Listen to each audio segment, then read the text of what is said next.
विश्व खाद्य सुरक्षा दिवस की आप सभी लोगों को हार्दिक शुभकामनाएं।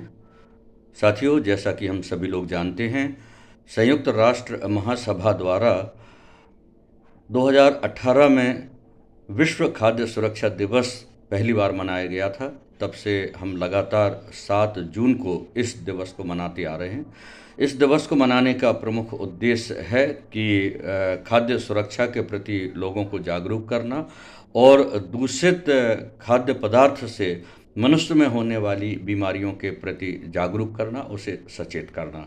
इसी संदर्भ में हम आपको बताना चाहते हैं कि जो हम दैनिक दिनचर्या में जो दाल, रोटी, सब्जी, भाजी और अचार, सलाद, पापड़ जो भोजन के जो ग्रहण करते हैं, वो हमारा भोजन कहलाता है।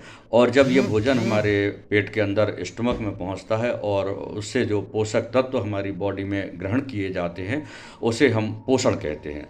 तो पोषण हमारे जीवन के लिए महत्वपूर्ण है, जो हमें भोजन से प्राप्त होते हैं, और हमें उसको संतुलित डाइट के रूप में हमें उसको लेते रहना चाहिए, ताकि हमारी बॉडी की जो प्रतिरोधक क्षमता है और जो हमारी बॉडी की ग्रोथ है, वो हमेशा सामान्य बनी रहे।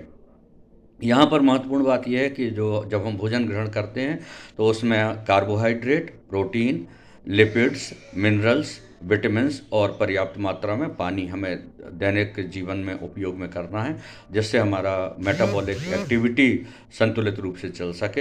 हम मेटाबॉलिज्म में दो चीज़ें शामिल होती हैं, एक कैटाबॉलिक रिएक्शन कहलाता है और एक एनाबॉलिक रिएक्शन कहलाता है। कैटाबॉलिज्म का तात्पर्य होता है कि जो हम भोजन के रूप में पदार्थों को ग्रहण करते हैं, सबसे पहले वो हमारे शरीर के अंदर जाते हैं और हमारा बॉडी का स्टमक और बॉडी के बहुत सारे पार्ट हैं जो एंजाइम्स की क्रिया के द्वारा उसको अपने छोटे छोटे अवयवों में तोड़ते हैं, और उसके बाद फिर हमारे शरीर की आवश्यकता के अनुसार कार्बोहाइड्रेट, प्रोटीन और लिपिड्स का निर्माण होता है, जिसके द्वारा हमारी बॉडी की मेटाबॉलिक एक्टिविटी संचालित होती है। इसके अलावा हम आज एक और महत्वपूर्ण बात आप लोगों से ये करना चाहते हैं कि जो हमारा भोजन दूषित हो जाता है, ख़ास तौर से रात का रखा हुआ भोजन जब हम अगले दिन कई लोग उपयोग में लाते हैं, तो हमें ऐसे भोजन से बचना चाहिए।